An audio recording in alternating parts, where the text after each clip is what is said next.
Hey, I'm Rick Steves, here with a fascinating chapter in the rich and inspirational story of Europe's art. In this hour, we're going medieval, the era of soaring cathedrals, imposing castles, splendid stained glass, and even a unicorn or two. This is the art of the Middle Ages. Thanks for joining us.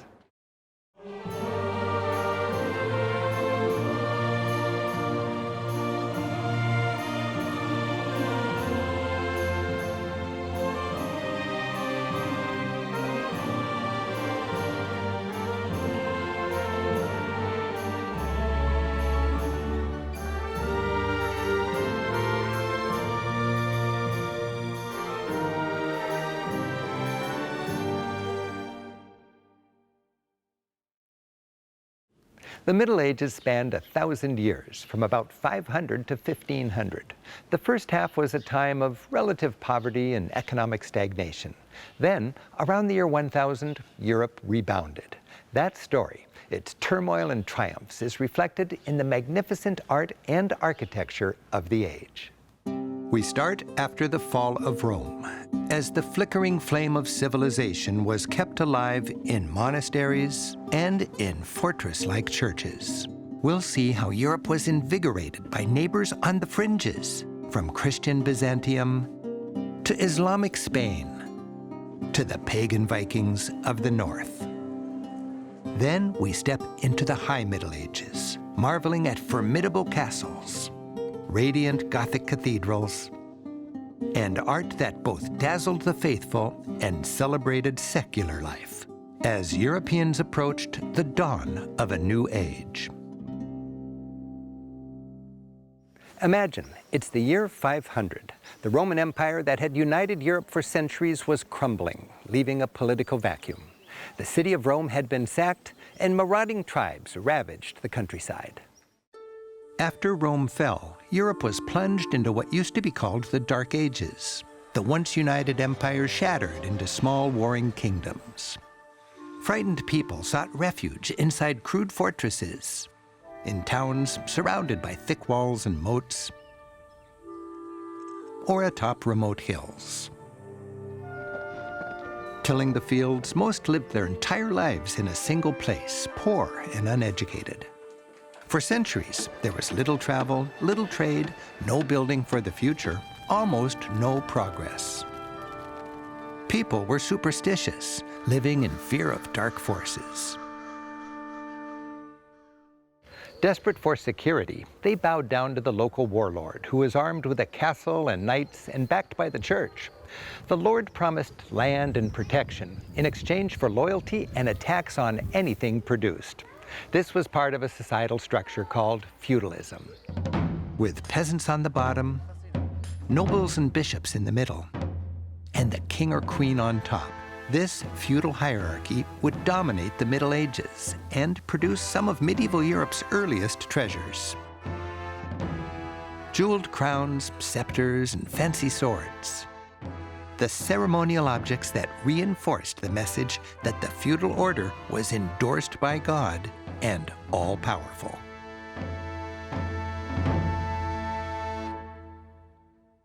During those difficult times, one institution survived from ancient Rome, the Christian Church. It provided both stability and continuity. Roman senators became Christian bishops. The Roman emperor, called the Pontifex Maximus, became the Christian pope, also called the Pontifex Maximus. Rome's language, Latin, lived on as the language of Europe's educated elite. Towering ancient monuments were now capped not by Roman emperors, but by Christian saints. And rather than Caesar, it was Christ, ruling from the all-powerful throne. As Christianity spread across Europe, monasteries and convents, communities of men and women who dedicated their lives to the service of God flourished. In the darkest days of the early Middle Ages, when almost no one could read or write, it was monks who were the scribes and scholars of Europe. Many of these educated elites lived in the remote westernmost corner of Europe. In fact, Ireland was nicknamed the Isle of Saints and Scholars. The earliest monastic communities were small, fortified hamlets of humble huts built like stone igloos. 1,200 years ago, those Irish monks stacked stones to build chapels like this. Its finely fitted walls, stone without mortar, still keep out the rain. Monks lived simple lives of work and prayer. More educated than most, they kept alive or developed early technology, like metalworking. Their most important task was meticulously copying sacred texts. In a mostly illiterate world, these monks preserved the knowledge of ancient times with beautifully illustrated books called illuminated manuscripts. Copying books by hand was painstaking work. Ornamenting these pages was an opportunity for the monks to exercise their artistic creativity. They went to great lengths, using powders from crushed bugs and precious stones to get the most vivid colors. They wrote on vellum, calfskin scraped with a knife. This holy book incorporates both Christian imagery and pagan motifs from the indigenous Celtic culture. With their hard work, education, and artistic flair, these monks were keeping literacy alive for Western civilization while creating some of the finest art of the age. Eventually, the monastic movement spread across Europe, growing big, rich, and powerful. Monasteries housing thousands of monks were part of a vast Christian network that stretched from Rome to Scotland. Giving the fragmented continent some cohesiveness, they helped set the stage for a new era. As the year 1000 approached, the Europe we know was emerging. Roaming tribes were settling down, starting to define the nations we've come to know. The Franks were becoming France, and the Angles were becoming Angleland, or England. People felt secure enough to plan and build for the future. Europeans were uniting around the Christian faith. People were traveling and trading more. Roads and bridges were built. Industrious businessmen invested in mills, harnessing wind and water power. Humble hamlets of thatched huts in wattle and daub became formidable towns fortified behind protective walls with fine buildings of stone. All this progress was reflected in the art and architecture of the age. With Christianity now dominant, the grandest structures in town were churches, and they were adorned with the community's finest art, done in the first art style to feel proudly European, Romanesque. It was called Romanesque because it tried to capture the grandeur of ancient Rome. Churches featured round Roman-style arches, Roman-style columns, and often even ancient columns scavenged from Roman ruins and recycled. Church architects adopted the pre-Christian basilica floor plan, like the surviving footprint of this ancient Roman court of law, or basilica. It was a rectangular space with side aisles and a central nave, defined by rows of columns leading to the altar. By adding transepts, the building's footprint becomes the shape of a cross. Romanesque churches had the same basic features all over Europe. They were sturdy, with thick walls, squat towers, and small windows. They stood strong. Many even came with crenellations, as if fortresses of God. This Romanesque church in France, built by a particularly austere monastic order, is simple, with a plain facade and unadorned columns, nothing to distract from prayer. The lone statue is a reminder that the church was dedicated to Mary. An ethereal light still bathes the interior. This church in Florence adds another Romanesque feature common in Italy: finely crafted marble in perfect geometric symmetry, symbolizing the perfection of God. The eagle on top, with bags of wool in its talons, reminds worshippers who paid for it all, the Wool Guild. Stepping inside, you enter an exquisite holy space. With its carpet of marble floor, and colorfully painted wood ceiling. Asserting the church's power over secular society, the golden mosaic shows an earthly king offering his paltry crown to the all-powerful King in heaven. And in England, for nearly 1,000 years, pilgrims have set their sights on this Romanesque wonder, Durham Cathedral. Standing like a mighty fortress, the church is a classic example of the English version of Romanesque called Norman. Named for the Normans who invaded England in 1066 from France, bringing that dominant European style with them, this style features round arches, zigzag decorations, and soaring bell towers. The church honors Saint Cuthbert, pondering his coffin, embroidered sash, and exquisite cross. You remember all those monks who kept the flame of knowledge flickering through those early medieval centuries, making Romanesque marvels like the Durham Cathedral possible. Pisa's cathedral in Italy, dating from the year 1100, had evolved beyond the traditional heavy Romanesque feel. Pisan Romanesque feels light and elegant. Pisa's cathedral complex, famous for its leaning bell tower, is a reminder that in cities across medieval Europe, you found the same ensemble of important structures: the church, the bell tower, which, even when tipsy, set the tempo of life, marking the hours, the festivals, the call to worship, and the baptistry. Pisa's baptistry, like so many from this period, is freestanding. Its interior is simple and spacious. The finely crafted font is plenty big for baptizing adults by immersion. Imagine a religious service sung here, amplified by the remarkable acoustics, resulting in echoes long enough to let you sing three-part harmony solo.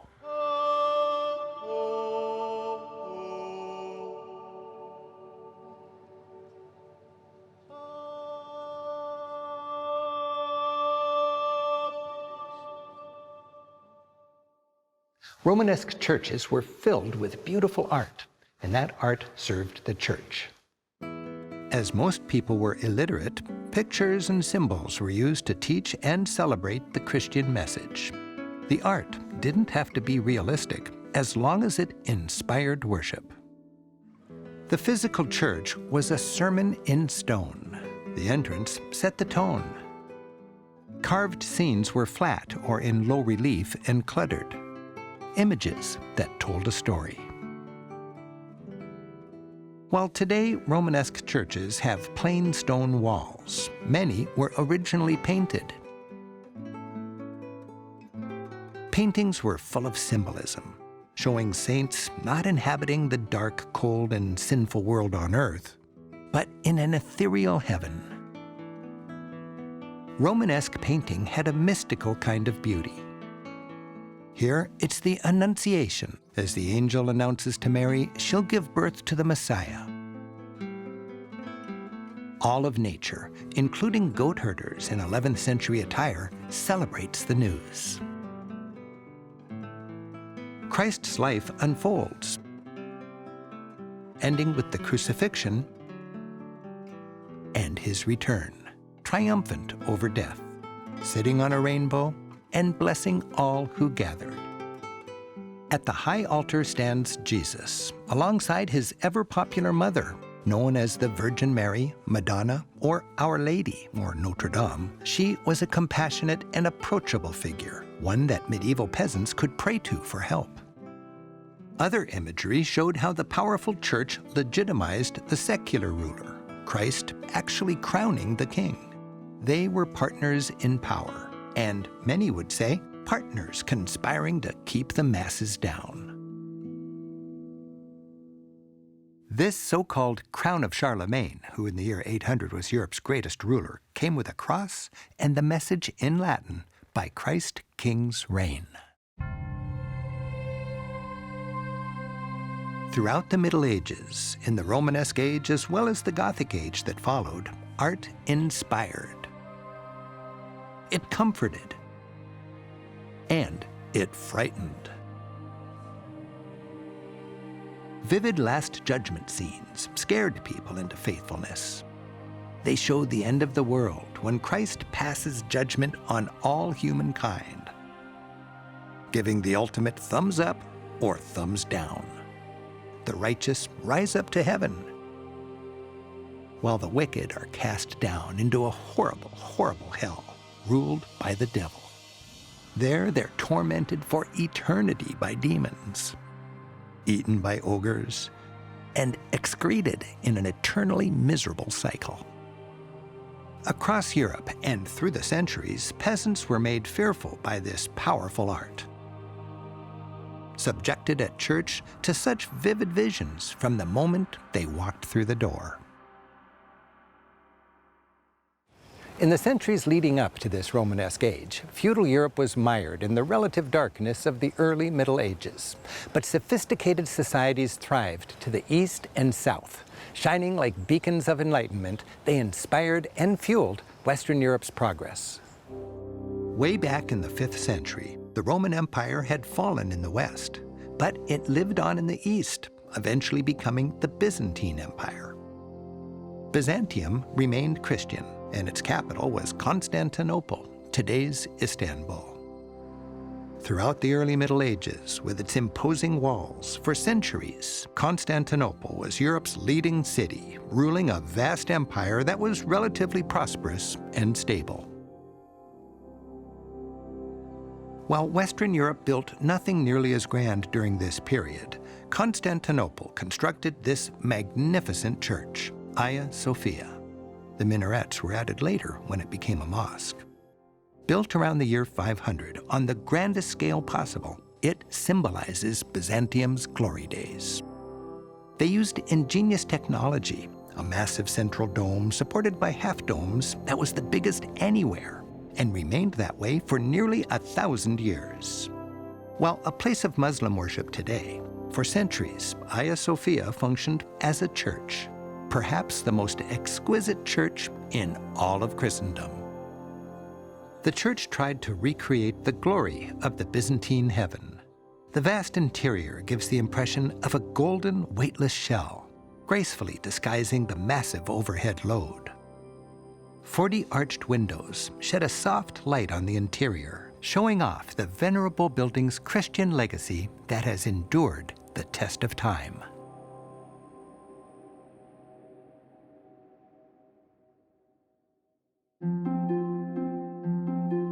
The Italian city of Venice is a reminder that the more advanced Byzantine culture reached westward, far into Europe.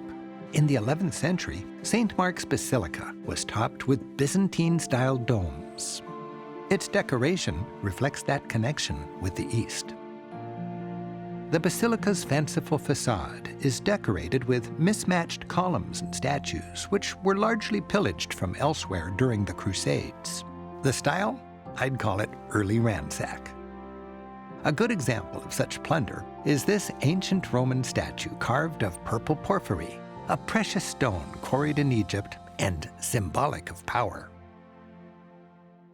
By the way, the Crusades were a big deal back in the 12th and 13th centuries. Lots of important art was pillaged from Constantinople by rampaging crusaders, those Christian armies that stormed through Muslim territory in a series of religious wars through much of the Middle Ages. While their mission was to be sure Christian pilgrims had access to their Holy Land in Jerusalem, the so-called Holy Crusades often got sidetracked with the rape, pillage, and plunder dimensions of war. Of all the plundered art in this church, perhaps the grandest prize was a set of horses which overlooked Venice's main square. The precious originals, like so much of Europe's greatest art, are now inside, safely out of the elements. These much-coveted and exquisitely cast ancient bronze horses, so realistic, are certainly well-traveled. According to legend, they were made for the Greek ruler Alexander the Great in the 4th century BC. Taken by Emperor Nero to Rome, and then brought by Emperor Constantine to Constantinople, where the Venetian Crusaders stole them, took them home, and parked them here, in their main church. The church's entire interior glitters with gold leaf mosaic work. In good medieval tradition, it's slathered in the predictable Bible stories. The story of Adam and Eve, one of the most popular, unfolds like a cartoon strip. Adam lonely in the garden, the creation of Eve, and then trouble. From apple to fig leaf to banishment. The Venetians learned mosaic technique from the Byzantines, who inherited it from the ancient Romans, who paved their villas with mosaics. The Byzantines perfected the gold color, made of bits of glass with gold leaf baked in. These reflected the light to help illuminate an otherwise dark church, giving it the golden glow of the Byzantine heaven. St. Mark's Byzantine-style altarpiece is a stunning wall of gold, studded with precious rubies, emeralds, and pearls. Some 200 enamels, plundered from Constantinople, depict prophets, saints, and angels. And in the glorious center of it all sits Christ, the ruler of the cosmos. With its stunning art, St. Mark's Basilica is a vision of a highly cultured world that had been established by the Romans, was preserved by the Byzantines, and was now being reinfused into Western Europe. Meanwhile, in the southwest of Europe, the world of Islam was shining a highly cultured and influential light into medieval Europe. In the year 711, North African Muslims crossed the Strait of Gibraltar, conquering and converting. For the next 7 centuries, much of Spain was ruled by these Moors. Cordoba was the leading city of Muslim Spain. Arguably Europe's cultural capital in the 9th century, it had perhaps 10 times the population of Paris. Its massive former mosque dominates the tangled medieval city that surrounds it. Grand gates lead to the courtyard. Inside is a forest of delicate columns and horseshoe arches built 10 centuries ago.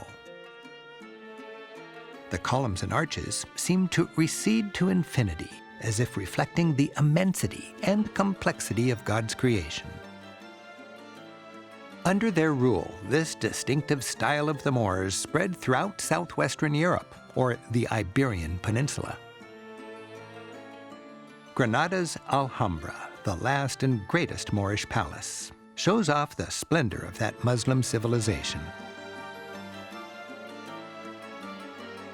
The math necessary to construct this palace dazzled Europeans of the age.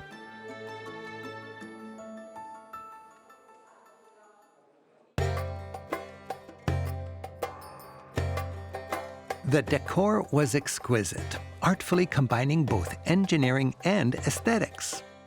Water and stone.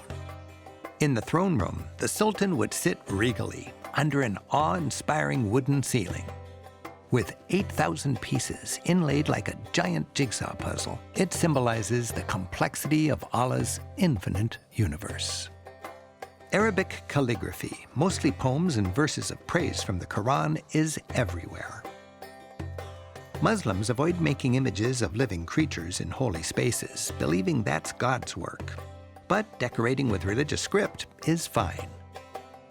One phrase, "Only God is victorious," is repeated thousands of times as if a sacred visual chant throughout the Alhambra.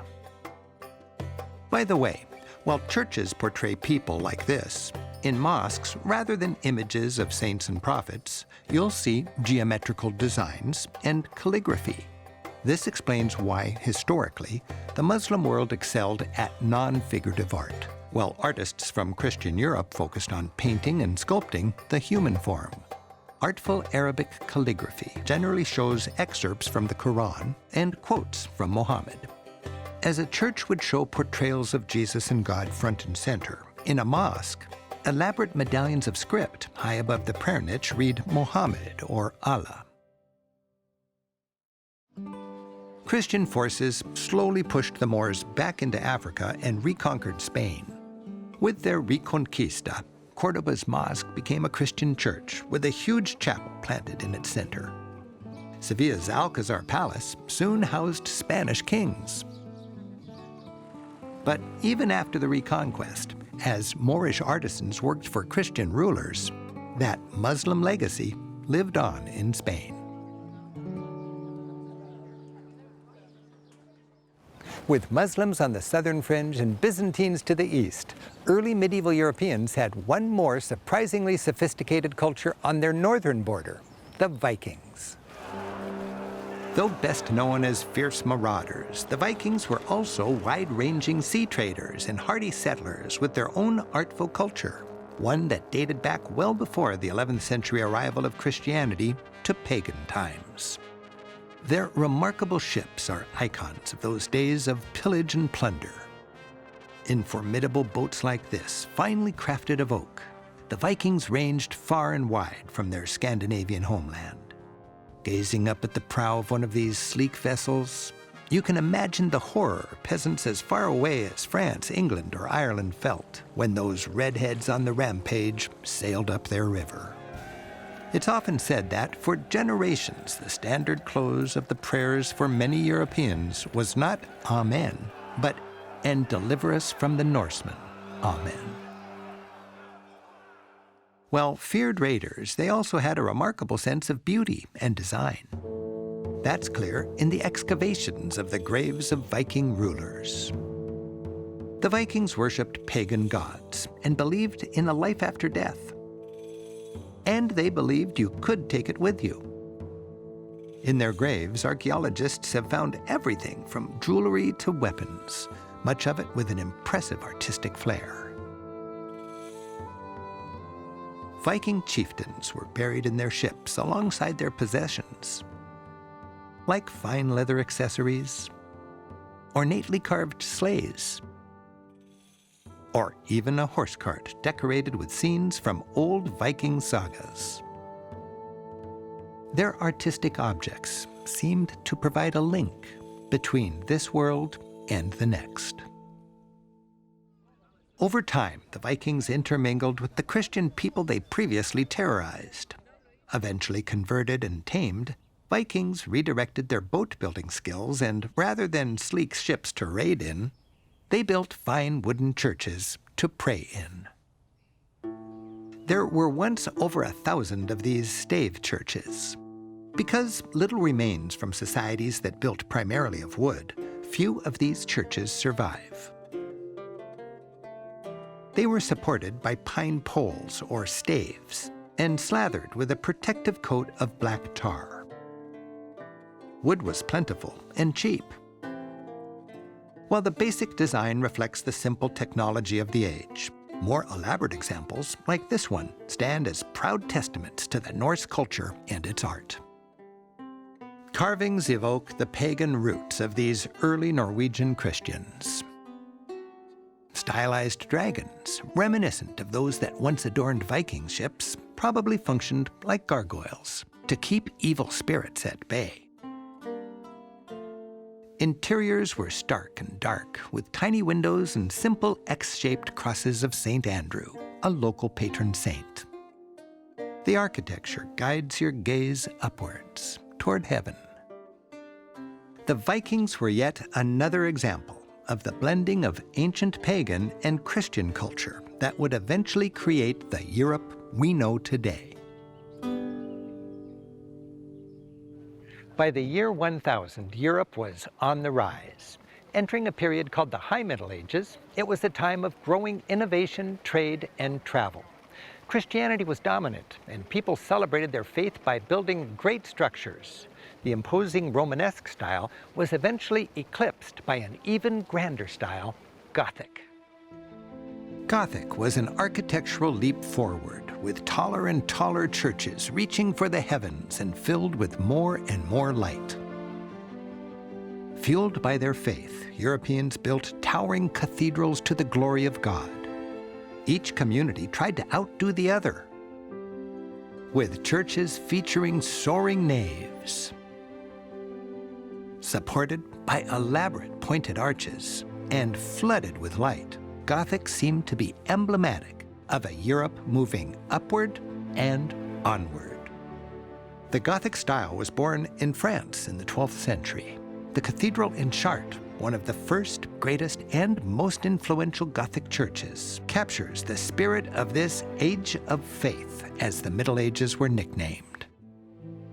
Magnificent structures were built by the sweat of peasants, construction projects that dominated entire communities for generations, all for the glory of God. Towering churches like this became sites which, for centuries, broke distant horizons, heartening the weary spirits of approaching pilgrims. Gothic churches were taller and brighter than the earlier Romanesque. They were made with a skeleton of support. The key to Gothic is the pointed arch. A Romanesque church is built with round arches. With a round arch, the weight pushes down. But with a pointed arch, the weight pushes not down, but out. As a tour guide, it's fun to demonstrate this by building a Gothic cathedral out of tourists. You start with 6 columns. These will support the roof with ribs, ignore the elbows, coming together with pointed arches. The key to Gothic is the pointed arch. A Romanesque church is built with round arches. With a round arch, the weight sits squarely on the wall, and it needs to be thick and strong. If a round arch collapses, it falls down. But if you point the arches, suddenly the weight of the roof pushes not down, but out. So rather than thick walls, you need to buttress the building by adding support pushing in. So you need 6 more tourists to be buttresses. With buttresses rather than thick walls supporting the church, the walls are freed to become window holders, letting in more light. To free up even more wall space, you can make the buttresses flying buttresses, with their support flying in with more arches. Are you guys ready for a spire? Yes, we are. Now, when the spire is raised, because of the pointed arches, the weight goes out rather than down. And with buttresses in place, everything is solid. Windows can fill the spaces between the columns, and you've built a Gothic church out of tourists. Yep.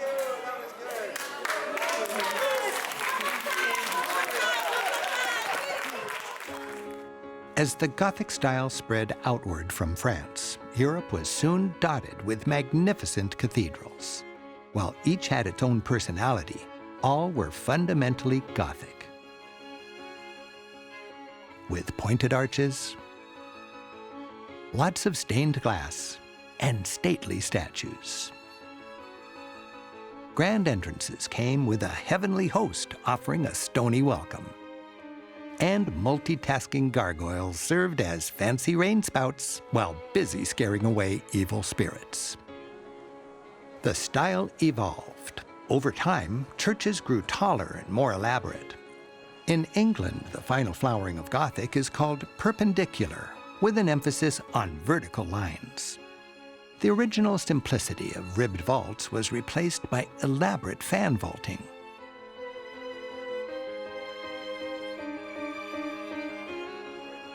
And this cathedral in Milan illustrates the final stage of Gothic, called flamboyant for its flame-like spires and over-the-top features. Bathed in the light of a Gothic interior, we appreciate how this style, with its huge windows filling the sacred space with light, is such an improvement over the darker Romanesque style. Most medieval churches are built to look like a Latin cross, with columns defining a long central nave and short arms called transepts. As the church generally faced east, the entry is the west portal. There's a north transept and a south transept, and the altar is in the east, symbolically facing Jerusalem. Religious pilgrimages were a big deal in medieval Europe, and the greatest churches were designed to handle large crowds during holy days and festivals. This space was the ambulatory, and it was designed for pilgrims who may have walked for weeks to get here to amble through the church. They'd circulate behind the high altar around the semicircular far end, or apse, worshiping at the various side chapels that fit their needs. Many Gothic churches have an enclosed space called the choir, often elaborately carved, where monks or VIPs could gather for more intimate services in an otherwise vast space. In a time when daily life was pretty bleak, attending Mass provided a needed escape, a peek at the promised glories that awaited the faithful. Even today, attending a service, especially in the choir, can spark a church to life by filling it with both worship and music.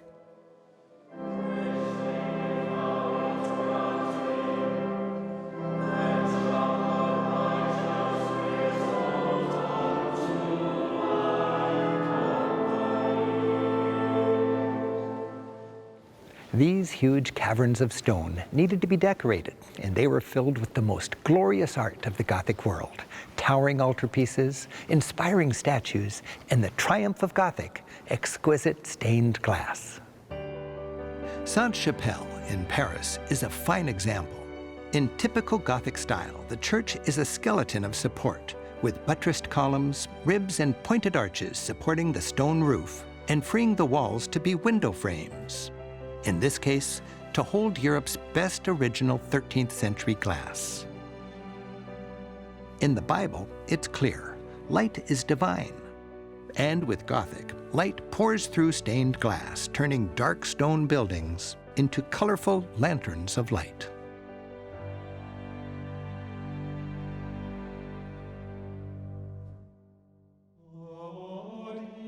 Chartres Cathedral is beloved for both its stained glass and statues, which together weave a unified Christian story. In the Book of Chartres, as some nickname the church, the text is the sculpture and windows, and its binding is the architecture. The nave is vast, lit by magnificent 800-year-old stained glass. The light pouring through these windows was mystical and encouraged meditation and prayer. The stained glass was used to help teach Bible stories to the illiterate faithful, and it gave worshipers images to focus on as they prayed.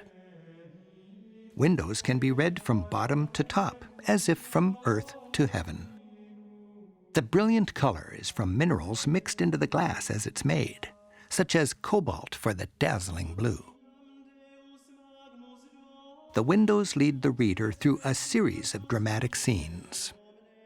For example, the Last Supper, Jesus washing his disciples' feet, his betrayal with the kiss of Judas, and the crucifixion. The amazing thing, in the 21st century, Chartres is perfectly intact and can be read like a book today, as it was 8 centuries ago. In England, the York Minster brilliantly shows that the late Middle Ages were far from dark. This window's the size of a tennis court. The intricacy of the stone framing or tracery, and how the tiny panes of glass are held together by lead, is exquisite. The fine details, far too tiny to see from the floor, are said to be for God's eyes only.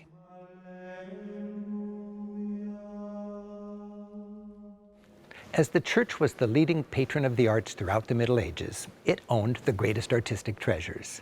And many of those treasures remain in situ, not in the museums, but in the churches where they were originally designed to be seen. The centerpiece of each church throughout the ages was the altar, generally with an elaborate single piece of art, painted or carved,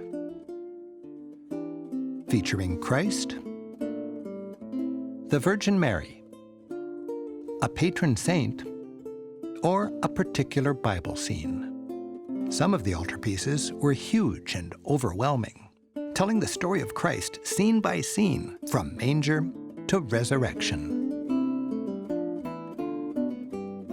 And many altarpieces come with panels on hinges. Some have many panels that, when opened, reveal a series of scenes designed to better inspire worship. Here, we see the end of the Virgin's life on earth with heartbreaking medieval emotion. Many church altars had a painting like this one, showing Mary seated on a throne with baby Jesus on her lap, flanked by saints and angels with plate-like halos, amid the radiance of heaven, made with real gold leaf to glow, especially in the candlelight. This opulent altarpiece also tells the story of Jesus, like pages of a comic book ripped out and laid side by side. It wasn't terribly realistic by modern standards. Mary's throne looks cockeyed, and the food could slide right off this table. But the art brought sacred stories to life, inspiring the faithful. Imagine the power of Gothic art emotionally, religiously, and politically. In the Middle Ages, art was the advertising of the day, a perspective-shaping tool. Artists were hired by the powerful to inspire and also to promote conformity. Church art has always had an agenda: to teach by telling stories and through symbolism. Martyrs were known by how they died. Riddled with arrows, Saint Sebastian. Decapitated, Saint Denis. Death by grilling, it's gotta be Saint Lawrence. Gospel writers are shown holding a book. If a man has a cross in his halo, it can only be Jesus. And some regular person suddenly in the company of saints? Likely an important financial supporter of the church, a reminder of how people believed such patronage could help get you to heaven. Accurate realism was not a concern. Paintings came with no natural setting, just an ethereal gold background. Buildings may have had four walls, but little sense of actual depth. Bodies were flat and expressions said little. The main thing, tell the story. And if the message wasn't clear enough, the artist could literally spell it out.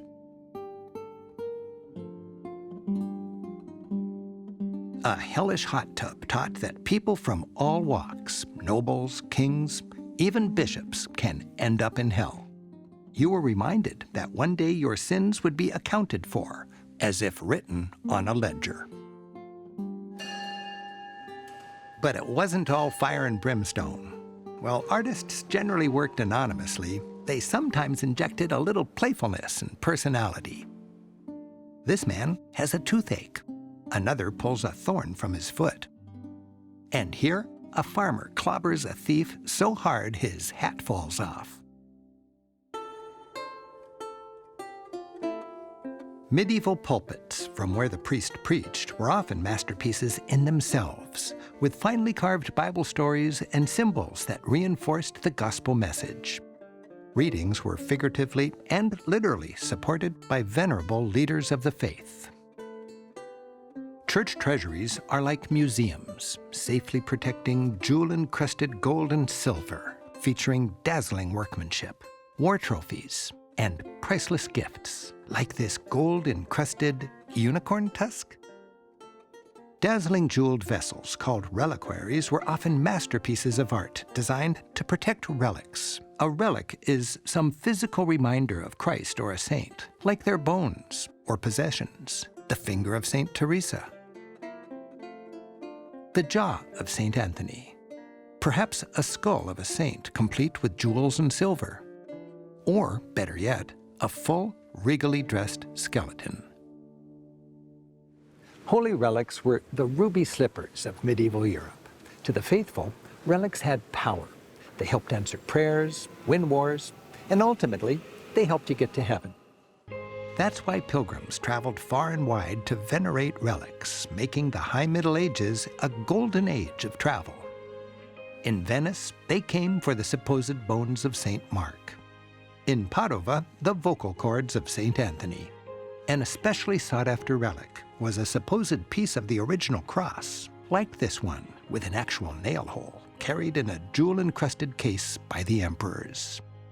In Paris, this entire church, so famed for its windows today, functioned as a reliquary itself, purpose-built to house the supposed crown of thorns in all its glory. To this day, pilgrims pray at these relics. If a request for a miracle is answered, they might leave a votive. That's a token of gratitude for the saint's divine intervention. All of these elements, from relics to statues, from soaring arches to sun pouring through stained glass, were part of a unified ensemble of art, bringing the stone shell of a cathedral to life and designed to keep the church central to people's lives. Mix in a little music, and Gothic churches created a powerful experience, inspiring Europeans during this age of faith. Religion served art, and art served religion throughout the Middle Ages. But in the later centuries, with rising prosperity, secular art which had nothing to do with God, was becoming increasingly common. It was art that served not the church, but Europe's rich and powerful. And this included architecture in an increasingly secular society, from Brussels to Siena. It was the Gothic City Hall, not the church, that towered over the main square.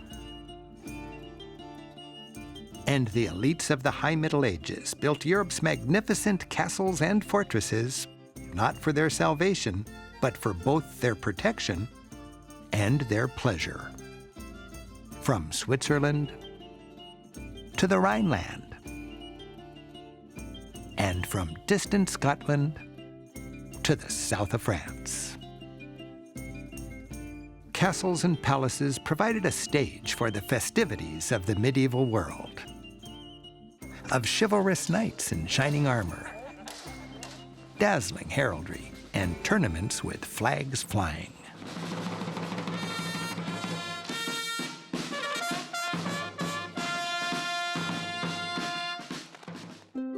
And with Europe's newfound wealth, these fortified palaces were decorated with increasingly secular art.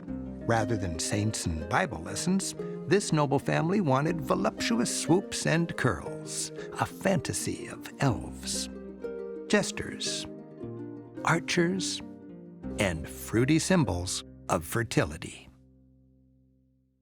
Tapestries on the wall both warmed the stone rooms and brightened the atmosphere, with colorful scenes that shared the feudal lord's perspective on current events, taught morals, and told folk tales.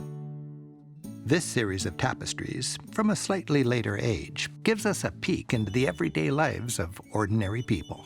With captions in Old French, it cleverly spins a story of youthful lustiness that shatters stereotypes of medieval piety. A shepherd girl cradles a bowl of soup in her lap. The flirtatious shepherd cuts a slice of bread and, as the text reads, saucily asks if he can dip into the goodies in her lap. Another woman brazenly strips off her socks to dangle her feet in the water. Couples freely dance together under the apple tree of temptation and around a bagpipe, symbolic back then of hedonism. Where does all this wantonness lead? Marriage. Music plays, the table's set, and the meat's on the barbecue as the bride enters with her groom. The bride smiles bravely, closely escorted by two men, while the scared groom gulps nervously. Tapestries were designed by Europe's best artists and woven from the finest thread in high-tech for-the-day factories. They became a distinctly medieval art form. This exquisite series captures Europe's blossoming appreciation for sheer beauty at the end of the Middle Ages.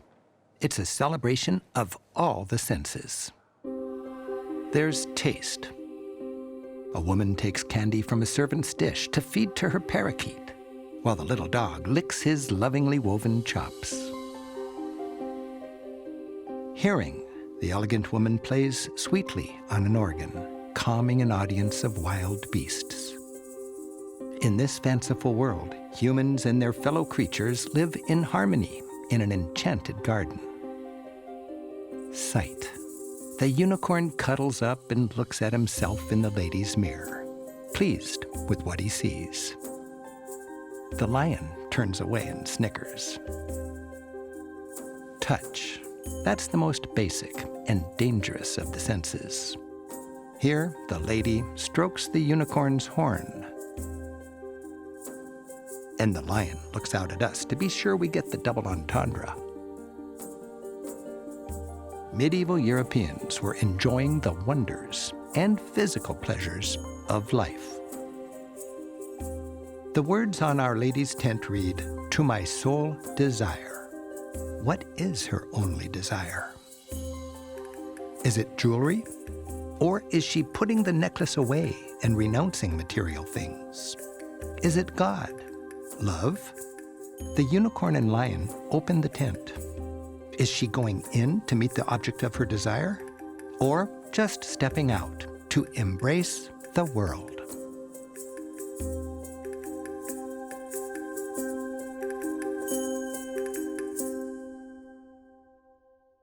Toward the end of the Middle Ages, a new spirit was blossoming.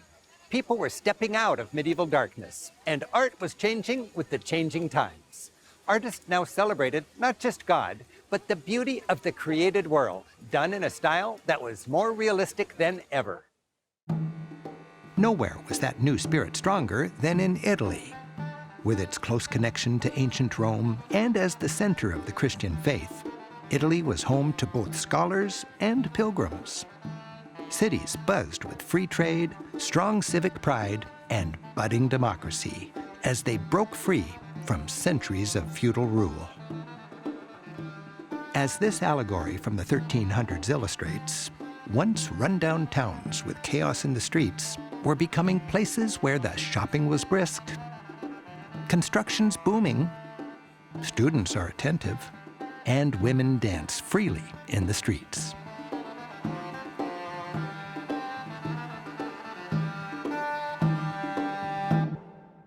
In his hometown of Assisi, St. Francis was challenging the corruption of his church. His values are depicted in art, which decorates the basilica built in his name. The artists who painted these frescoes employed unprecedented realism to celebrate the life of this down-to-earth man who inspired others and challenged a church in need of reform.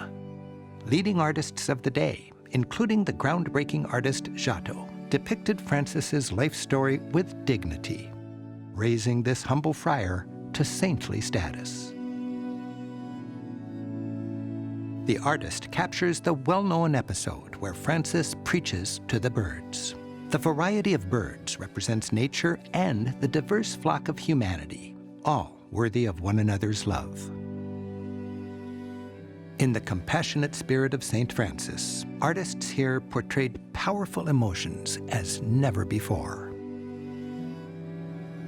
This angel turns her head sadly at the sight of Jesus, while another is in such anguish she tears at her cheeks in pain.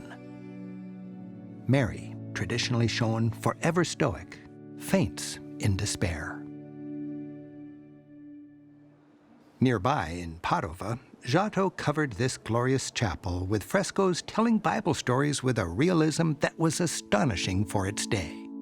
Moving beyond the medieval norm with the standard gold leaf background, Giotto sets his scenes in the real world: rocks, trees, animals. His people, with their voluminous robes, are as sturdy and massive as Greek statues. Their gestures are simple but expressive. Arm raised shows anger. Head tilted down says dejection. And a tender kiss, caring love. He captures the dramatic moment when Jesus is arrested.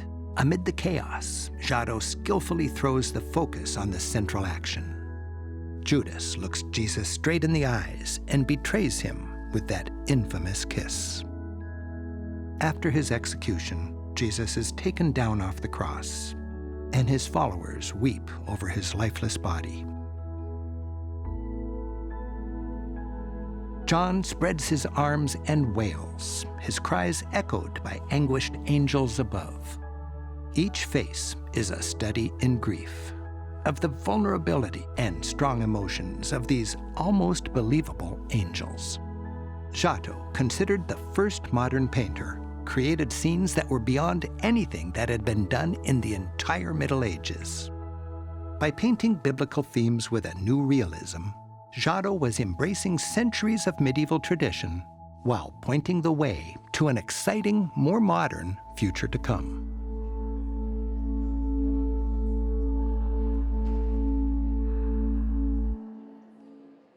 After 1,000 years of Middle Ages, Europe had been through a lot. From the fall of Rome and centuries of turmoil to the rise of Christianity and kings. And through it all, Europeans created beautiful art. Thanks for joining us. I'm Rick Steves, celebrating the art of Europe.